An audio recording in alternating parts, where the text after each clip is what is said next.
Nobody believed the obese girl could tame a wild mountain man until she did it with just one act of kindness. The autumn wind cut through Red Ridge like a knife, carrying with it the scent of pine and the whispered warnings mothers gave their children. Stay away from Timberfall Ridge, or the wild mountain man will get you. Eli Grant's name was spoken with equal parts fear and fascination in every saloon, every general store, every church pew in the small frontier town. The stories had grown larger than the man himself, how he'd killed a grizzly bear with nothing but a hunting knife, how he'd dismantled the Hutchins gang single-handedly when they'd tried to rob a stagecoach near his territory, how his eyes had turned cold as winter ice after the fire that took everything from him. But the truth, as it often is, was both simpler and more tragic than legend allowed.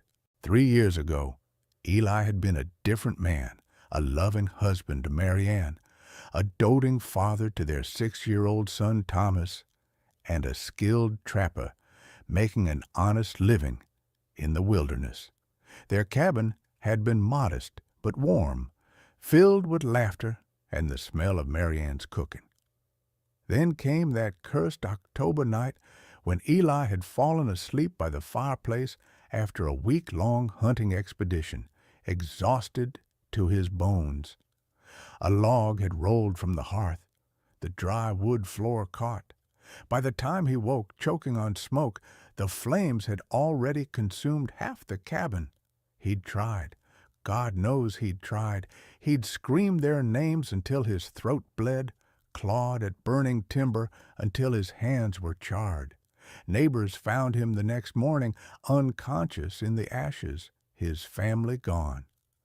The town had pitied him then. They'd offered condolences, brought food, extended invitations to stay with various families.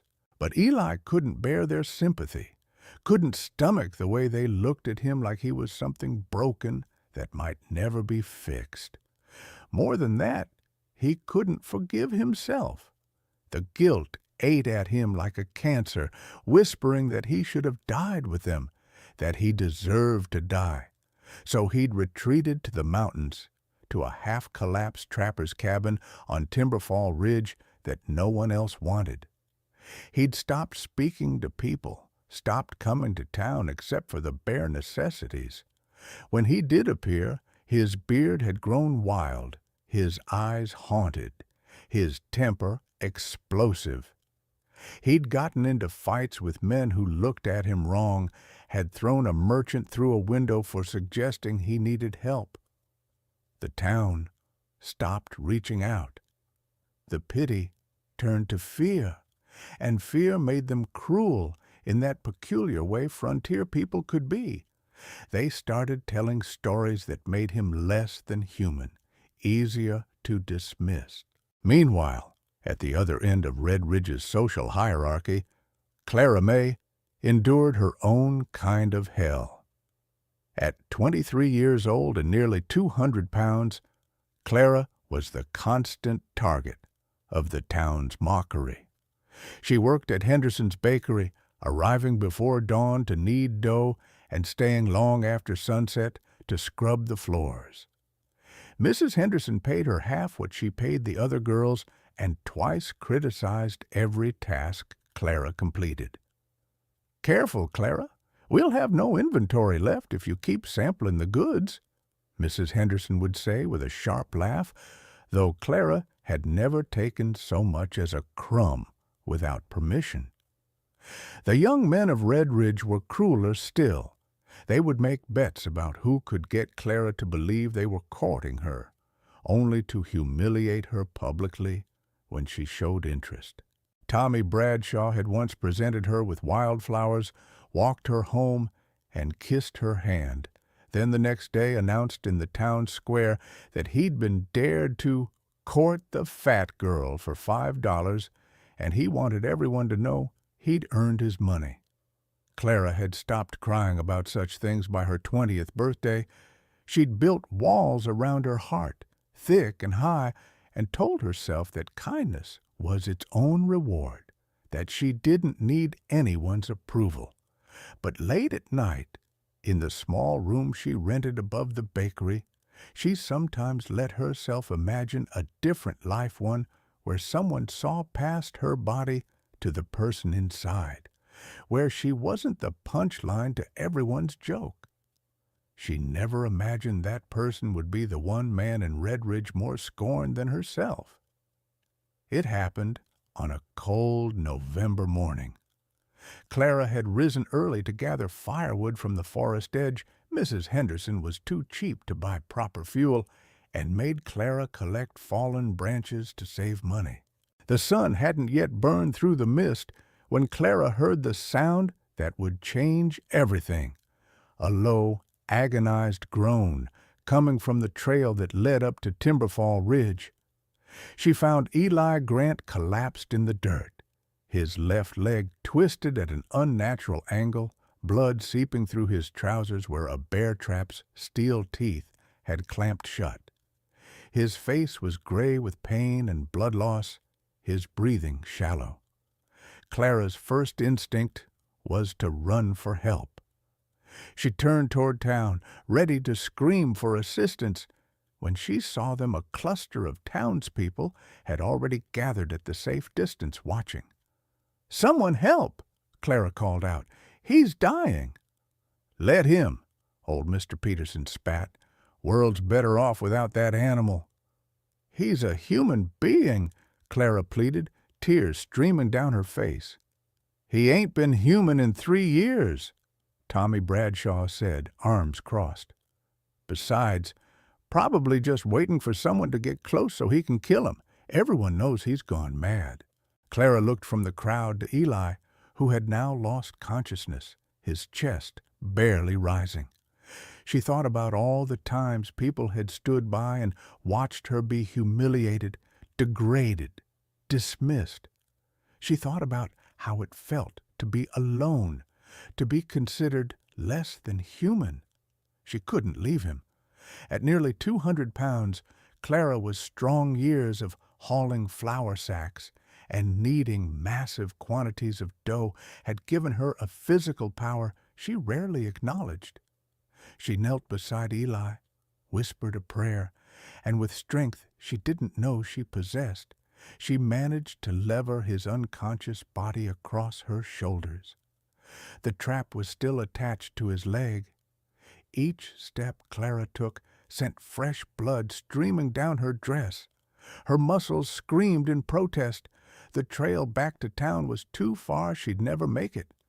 Instead, she turned toward the mountain, toward Eli's cabin.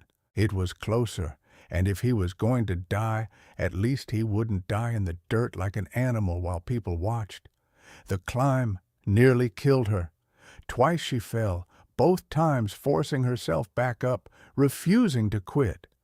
Her lungs burned, her vision swam, but she kept moving, one agonizing step at a time, until finally, she saw the cabin. It was worse than she'd imagined. The door hung crooked on its hinges. The windows were grimy and cracked. Inside, the space was barely furnished, a rough bed, a cold fireplace, a table with one chair. The walls were covered with carvings, names, and dates etched desperately into the wood. "Mary Ann. Thomas. I'm sorry. I'm so sorry." Clara laid Eli on the bed and immediately set to work. She'd learned basic medicine from her mother before she'd passed how to clean wounds, set bones, brew healing teas. The trap was harder than she'd expected to remove. She had to use an iron poker from the fireplace as a lever, crying as she worked because she knew she was causing him pain, even in unconsciousness. Once the trap was off, she cleaned the wound with whiskey she found in a cabinet, tore strips from her petticoat to bind it, and used boards from a broken crate to splint the broken bone. Then she started a fire, found some old potatoes and dried meat, and made a thin soup. It was nearly midnight when Eli finally opened his eyes. Eli's first conscious sensation was pain, a white-hot agony radiating from his leg that made him want to scream. His second sensation was confusion. He was in his cabin, in his bed, but he hadn't been when he'd stepped in that trap. Someone had moved him. Someone had treated his wound. His vision focused on the figure sitting by his fireplace, a large woman with brown hair falling loose from its pins, her dress stained with his blood, her face exhausted but watchful. "You!" he croaked, his voice raw from disuse and pain. "What? Why?" "You were dying," Clara said simply. "I couldn't leave you there." The memories came flooding back, the trap, the fall, the gathering crowd, and her, the fat girl from the bakery that everyone mocked. She'd carried him here. She'd saved his life. Eli's first emotion was rage. "I didn't ask for your help." He tried to sit up and immediately collapsed back, gasping, "You had no right to save your life?" Clara's voice was quiet, but steady. "Maybe not, but I had every right to act on my conscience. Get out." The words came out as a snarl. "Get out of my cabin. Get out of my life. I don't need your pity." "This isn't pity." Clara stood, wringing out a cloth she'd been using to cool his fever. "I don't pity you, Mr. Grant. I just don't believe anyone deserves to die alone and unmourned like an animal. Whatever you've become, you were human once. Maybe you can be again." "Maybe I don't want to be," Eli roared with what little strength he had. "Maybe I deserve to die. Maybe—" His voice broke. "Maybe it should have been me in that fire." The silence that followed was broken only by the crackling of the fire. Clara moved closer, kneeling beside the bed so her eyes were level with his. "Maybe it should have been," she said softly. "I don't know. I didn't know your wife or your son. I don't know if you're a good man who made a mistake or a bad man who got what he deserved, but I know that you're alive, and they're not. And nothing you do now, not dying, not hiding, not raging at the world, will change that. So you can either keep wishing you were dead, or you can start figuring out how to live." Eli turned his face away, unable to bear the compassion in her eyes. "What do you know about it? What do you know about losing everything?" Clara was quiet for a long moment. When she spoke, her voice was soft, but carried a weight that made Eli turn back to look at her. "I know what it's like to be treated as less than human," she said. "I know what it's like to be the person everyone wishes would disappear. I know what it's like to go to bed every night wondering if the world would be better off without you in it. I know what it's like to be so lonely you can't remember the last time someone touched you with kindness." She stood, moving back to the fire. "So no, I don't know your exact pain, but I know pain. And I know that the only thing that keeps you going when you feel like that is small acts of kindness, the ones you receive and the ones you give." Something in Eli's chest tightened. He wanted to hate her for her presumption, for her kindness, for her refusal to let him wallow in his deserved misery. But he couldn't, because he'd seen the way the town treated her. He'd witnessed Tommy Bradshaw's cruel joke last spring. He'd been present in the general store when Mrs. Henderson had berated her for existing. And she was still kind, still believed in goodness. How? "You should go," he said finally, but the venom had left his voice. "It's not safe for you here. I'm not safe." "You can barely move," Clara pointed out. "I think I'll survive the night." And she did. She survived that night, and the next, and the next. For 2 weeks, Clara stayed in Eli's cabin, nursing him back from the brink. She cleaned his wound twice daily, changed his bandages, made meals from the meager supplies she found supplemented by edible plants she foraged from the forest. She didn't talk much unless Eli asked her questions, and she never asked him about his past. At first, Eli remained hostile, snarling at her attempts to help him eat, refusing to thank her for anything, maintaining a cold silence that would have driven most people away. But Clara had spent years being treated with hostility. It didn't frighten her. She simply continued her work with quiet patience, occasionally humming hymns she'd learned as a child. The turning point came on the fourth night, during a violent thunderstorm.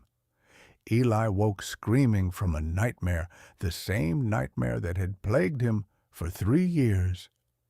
He was back in the burning cabin, searching for Marianne and Thomas through the smoke, hearing their screams, but never reaching them, the heat searing his skin, his lungs filling with ash. He woke to find Clara's hand on his shoulder, her voice soft. "You're safe. You're here. The fire's out." "No," Eli gasped, tears streaming down his face. "No, it's never out. It's always burning. I can still hear them. I can still—" He broke down completely, sobbing like a child, 3 years of held-back grief finally erupting. Clara did something that no one had dared to do in those 3 years. She held him. She sat on the edge of his bed and pulled his head against her shoulder and let him cry until he had no tears left, until he was limp with exhaustion. "Tell me about them," she whispered. "Tell me about your wife and your son." And Eli did. In halting, broken sentences, he told her about Marianne's laugh, about how she'd sing while cooking, about the way she'd braid wild flowers into her hair. He told her about Thomas, who'd been obsessed with birds, who'd wanted to be a naturalist when he grew up, who'd had his mother's kind eyes and his father's stubborn streak. "I fell asleep," Eli whispered. "I was so tired from the hunt, and I fell asleep, and I didn't bank the fire properly, and a log rolled out, and I killed them. I killed my whole family through my carelessness." "It was an accident," Clara said firmly. "A terrible, tragic accident. But it wasn't murder, Eli. It wasn't intentional. And I think if your wife and son could see you now, destroying yourself with guilt, they'd be heartbroken." "How can you know that?" "Because anyone who loved you would want you to live. That's what love is, wanting the best for someone, even when you're gone." Eli pulled back, looking at Clara, really looking at her for the first time. In the firelight, she was almost beautiful, her face soft with compassion, her eyes bright with unshed tears for his pain. "Why are you doing this?" he asked. "Why do you care what happens to me?" Clara smiled sadly. "Because someone has to. Because if everyone who's been hurt and broken and cast aside just gives up, then the cruel people win. And I refuse to let them win." After that night, something shifted. Eli stopped fighting her care. He started saying thank you. He asked her about her life, and she told him about her parents who died of fever when she was 16, about the years of struggling to survive, about the constant cruelty she endured. "Don't they know?" Eli said one evening as she brought him dinner. "How strong you are! Don't they know that it takes more courage to stay kind in the face of cruelty than it does to become cruel yourself?" Clara blinked in surprise, then looked away quickly, but not before Eli saw the tears in her eyes. He realized with a start that it might have been the first genuinely kind thing anyone had said to her in years. As Eli healed, he began helping where he could. He taught Clara how to prepare game properly, how to read the signs of coming weather, how to identify useful plants. They fell into an easy routine. Clara would cook breakfast. Eli would whittle. He'd begun carving small birds as a hobby, a way to honor Thomas's memory. Clara would read aloud from a battered Bible she'd brought from town while Eli listened. It was, Eli realized with some shock, almost peaceful. For the first time in 3 years, the crushing guilt that had defined his existence began to ease, not disappearing entirely, but becoming something he could carry, rather than something that crushed him. Then came the night the wolves arrived. It was Clara's 14th night in the cabin when the howling began. Eli, still too weak to walk without support, struggled to sit up in bed, his face going pale. "Wolves," he said. "Timber wolves. Clara, you need to bar the door now." Clara moved quickly, dropping the heavy wooden bar into place. But the howling was getting closer, and through the grimy window she could see yellow eyes reflecting the moonlight. A lot of them, at least a dozen. "They've never come this close before," Eli said, reaching for the rifle that hung above the bed. He tried to stand, to position himself to shoot, but his leg gave out and he collapsed with a cry of pain. The wolves were at the door now, scratching, growling. The cabin's walls were sturdy, but the door was old, the wood weak in places. It wouldn't hold forever. "Clara," Eli said urgently, "there's a back window. It's small, but you can fit through it. Go now, while they're focused on the front. You can make it to town if you run." Clara looked at him, this broken, healing man who'd lost everything, who was just learning to live again. She thought about running, about saving herself. She'd be justified in doing so. No one would blame her. But she'd meant what she'd told him. The cruel people couldn't be allowed to win. "No," she said firmly. She grabbed the iron poker from beside the fireplace, thrust the end into the flames until it glowed red hot, then moved to the door. "Clara, what are you—" "I'm not leaving you," she said. "Not to wolves, not to anything." The door cracked. A gray snout pushed through, snapping. Clara took a deep breath, lifted the bar, and threw the door open. The wolves scattered back, surprised. Clara stood in the doorway, holding the glowing poker like a sword, her body blocking the entrance to the cabin. She was terrified. Every instinct screamed at her to run, but she planted her feet and roared with everything she had. "Come on, then. You want to eat tonight? You'll have to go through me first. Come on." Behind her, Eli had managed to pull himself to a position where he could see out the door. What he saw would stay with him for the rest of his life.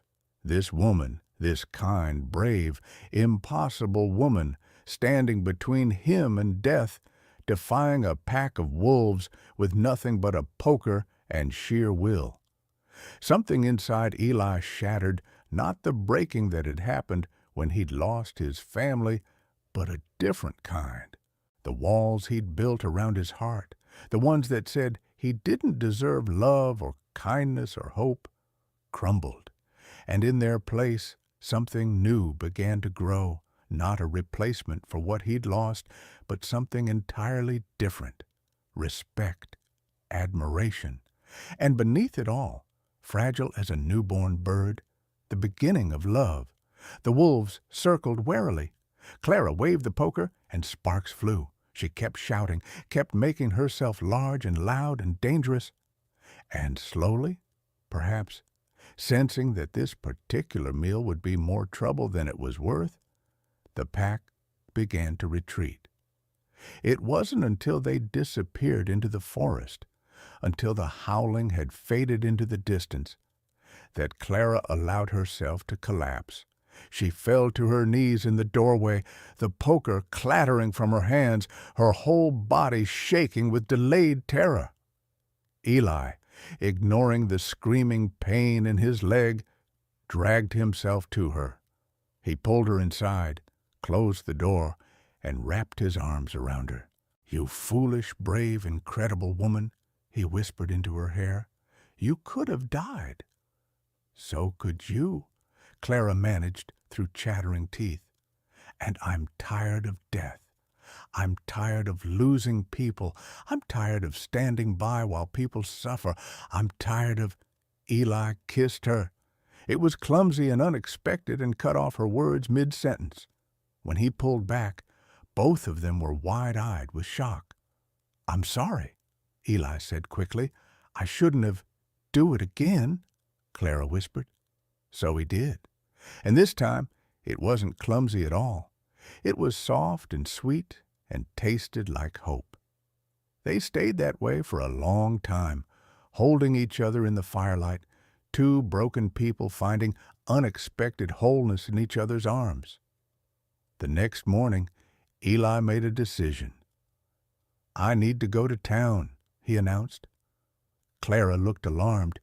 "You can barely walk." "Your leg." "I'll manage. Clara, you've been here for 2 weeks. People will be talking. Your reputation." "My reputation was ruined long before I met you," Clara said dryly. "Not like this. If they say you've been living in sin with the wild mountain man—" He took her hands in his. "I won't let them make you suffer more because of me. I need to do this right." "Do what right?" But Eli wouldn't say more. He spent the next 3 days forcing himself to walk, to build back his strength. Clara protested, worried he'd hurt himself, but Eli was determined. Finally, one crisp morning, he saddled his horse, an old gelding named Flint, and rode into Red Ridge. The town went silent when Eli Grant rode down Main Street. Conversation stopped mid-sentence. Children were pulled inside. Men reached for weapons they weren't carrying. Eli ignored them all. He rode straight to Henderson's bakery, tied Flint outside, and walked in. Mrs. Henderson gasped. "Get out! I don't serve your kind here." "I'm not here to buy bread," Eli said quietly. "I'm here to pay Clara May's wages for the past 2 weeks that she's been caring for me, and to inform you that she won't be returning to work." "She abandoned her position. She owes me—" Eli slammed a leather pouch on the counter. It landed with a heavy clink of coins. "That's twice what you would have paid her for 2 months of work, let alone 2 weeks. It also covers the cost of the supplies she used from your stores to keep me alive. We're square." Mrs. Henderson opened the pouch, her eyes widening at the amount. It was more money than she'd see in a season. She opened her mouth to argue, then closed it again, the greed winning out over her outrage. Eli's next stop was the general store, where he purchased supplies. Fabric for new dresses, seeds for a garden, tools for building, food staples, a set of good cookware. He paid in gold the last of what he'd saved from his trapping days. "Planning to stay civilized?" the shop owner asked nervously. "Planning to build a life," Eli replied. His final stop was the land office. "The old Peterson property, the one at the base of Timberfall Ridge. Is it still for sale?" The clerk blinked in surprise. "Well, yes, but—" "I'll take it." "Mr. Grant, that property has a house on it, but it needs significant repairs. The roof is half caved in, the well needs work." "I know, I'll fix it. How much?" They negotiated a price. It took every remaining coin Eli had, but by the time he walked out of that office, he owned 10 acres of land and a broken-down house. It was a house that could be made into a home. By now, a crowd had gathered. Tommy Bradshaw stepped forward, smirking. "So what's this about? The wild mountain man deciding to rejoin society? What happened? Finally get lonely enough to—" "I'm getting married." Eli announced loudly enough for everyone to hear. The crowd murmured. Tommy's smirk widened. Married? To who? Did some desperate widow finally? To Clara May. The laughter that had been building died instantly. The crowd stared in collective disbelief. To the fat girl from the bakery? Someone finally asked. Eli's eyes swept the crowd, cold and dangerous. You will never call her that again. Her name is Clara. And yes, I'm going to marry her if she'll have me. Because that woman has more courage, more kindness, more worth in her little finger than this entire town has collectively. She saved my life when every single one of you stood by and watched me die. She tended my wounds, fed me, nursed me back to health, and then stood between me and a pack of wolves with nothing but a fire poker and her will to live. So yes, I'm marrying her, and if any of you have a problem with that, you can take it up with me directly. The threat was implicit and clear. No one spoke. Eli had single-handedly defeated the Hutchins gang.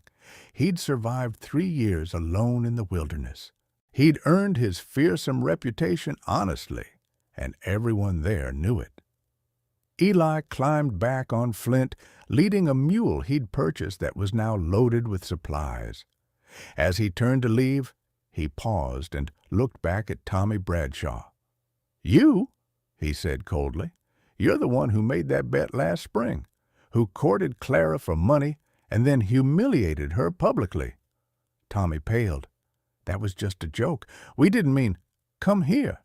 I don't think, come here. Tommy approached slowly, clearly terrified. Eli dismounted, towering over the younger man. The crowd held its breath, expecting violence. Instead, Eli spoke quietly, but his words carried. You hurt her. You took her hope and her trust, and you crushed it for $5 and a laugh. And I want you to understand something. For the rest of your life, every time you see me, you will remember what you did. You will remember that you proved yourself a coward and a bully, and you will know that the woman you mocked is a better person than you will ever be. That's your punishment living with what you are. Now get out of my sight. Tommy fled. Eli mounted Flint again and rode out of town, leaving behind a crowd that would talk about nothing else for months. He returned to the cabin to find Clara in a panic. You've been gone so long, I thought something happened. I bought us a house, Eli said, dismounting carefully, his leg aching from the day's exertions. Well, I bought us a fixer-upper, but it's got good bones. 10 acres, a well that needs work, and it's close enough to town that you won't be isolated, but far enough that we'll have privacy. Clara stared at him. A house? You bought a house. Well, I'm hoping you'll live in it with me, as my wife. Eli reached into his pocket and pulled out a small carved wooden box. Inside was a ring, simple silver, with a small blue stone. It was my mother's, the only thing I had left after the fire. I want you to have it. I want... His voice cracked. Clara, I know I'm damaged. I know I'm not the man I was before I lost them. I still have nightmares. I still have days where the guilt feels like it's drowning me. I'm not offering you an easy life, but I'm offering you all of me, the broken parts and the parts that are learning to heal. You taught me that I can be human again. You showed me that I'm worth saving. And I want to spend the rest of my life making sure you know that you are too. Clara was crying now, tears streaming down her face. I'm not easy either.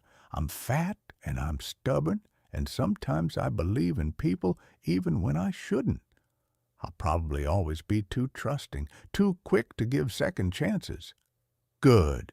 Eli said fiercely, because you gave me one, and look how that turned out.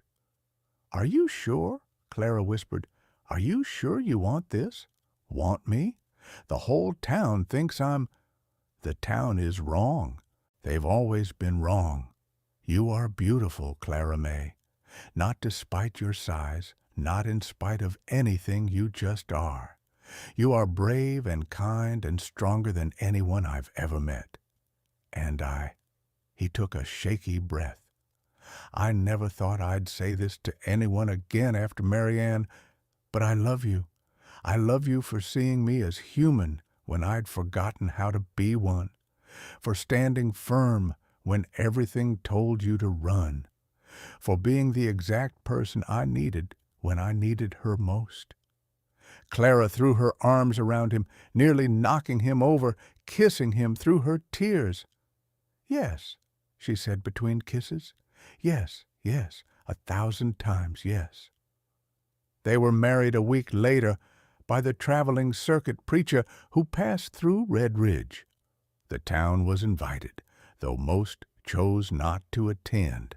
Those who did, a few of the kinder souls, people who'd always felt guilty about how Clara had been treated, witnessed something remarkable. Eli Grant, the wild mountain man, looking at his bride like she'd hung the moon and stars. Clara wore the dress Eli had bought in town, simple blue calico that fit her perfectly. She carried wildflowers that Eli had picked that morning. When the preacher asked if Eli would take Clara as his wife, he said, I will, with absolute conviction. And when Clara said the same, her voice rang clear and strong, no tremor of doubt. They spent their wedding night in the cabin on Timberfall Ridge, but the next day they began the work of making their new house into a home. The work was hard. The house that Eli had purchased was in worse shape than even he'd initially realized. The roof had holes, the floorboards were rotted through in places, and the chimney needed complete rebuilding. But Eli had been a trapper and a woodsman for years. He knew how to work with his hands. And Clara, who'd spent her life doing hard labor, was no stranger to physical work. They rose with the sun each morning and worked until darkness fell. Eli repaired the roof while Clara cleared years of debris from inside. They rebuilt the chimney together, stone by stone. They tore out rotten floorboards and replaced them with fresh timber that Eli cut from their own land. Clara planted a garden, vegetables and herbs she knew how to grow from her childhood. Eli built furniture, a real table with 4 chairs, a bed frame that didn't creak, shelves for the few books they owned. The town watched their progress with a mixture of skepticism and grudging respect. A few neighbors, the ones who'd always felt uncomfortable with how Clara had been treated, began leaving small gifts: a jar of preserves, a basket of apples, a set of curtains that were extra. Clara accepted these offerings with grace, never mentioning the years of cruelty that had preceded them. Eli was less forgiving, maintaining a cool distance from most of Red Ridge's residents. But he didn't stop Clara from being kind, from slowly rebuilding bridges that had been burned. 3 months into their marriage, Clara announced she was pregnant. Eli's reaction was complicated joy mixed with terror. The guilt he'd carried for 3 years roared back to life. What if something happened? What if his curse followed them? What if Clara took his face in her hands? Stop, she said firmly. I can see where your mind is going, and I won't let you go there. You didn't kill your family, Eli. An accident did. A terrible, tragic accident. But this is not that. This is new. This is ours. And we're going to trust that life can be good again. It was hard. The pregnancy brought nightmares back, memories of Marianne carrying Thomas. But Clara was patient with Eli's fears, talking him through the dark moments, reminding him that fear was natural but couldn't be allowed to steal their joy. As Clara's belly grew, Eli became almost obsessively protective. He wouldn't let her lift anything heavy, insisted she rest more than she worked, and hovered like an anxious bear. Clara tolerated this for about 2 months before finally telling him to stop treating her like she was made of glass. "I'm pregnant, not dying," she said with exasperation after he'd tried to carry her over a mud puddle. "I've been working hard labor my whole life. A baby isn't going to change that." Still, Eli couldn't help himself.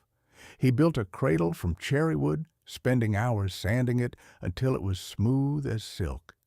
He carved animals along the sides, birds, deer, rabbits, so their child would have something beautiful to look at.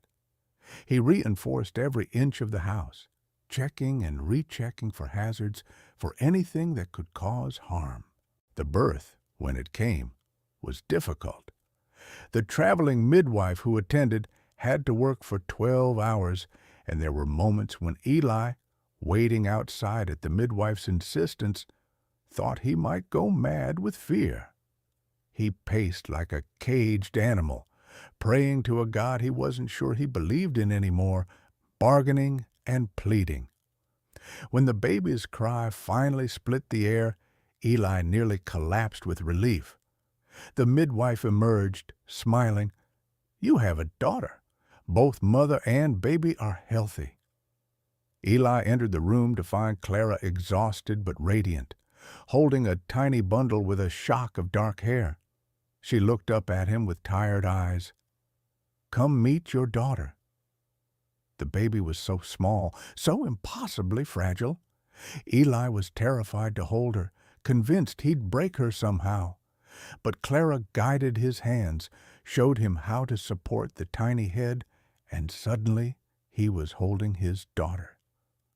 "What should we name her?" Clara asked. Eli looked at the baby, who'd opened her eyes dark blue, like his. He thought about suggesting Mary Ann, honoring his lost wife. But no, this child deserved her own name, her own life, not to be a living memorial. "Hope," he said softly, "because that's what she is. That's what you gave me.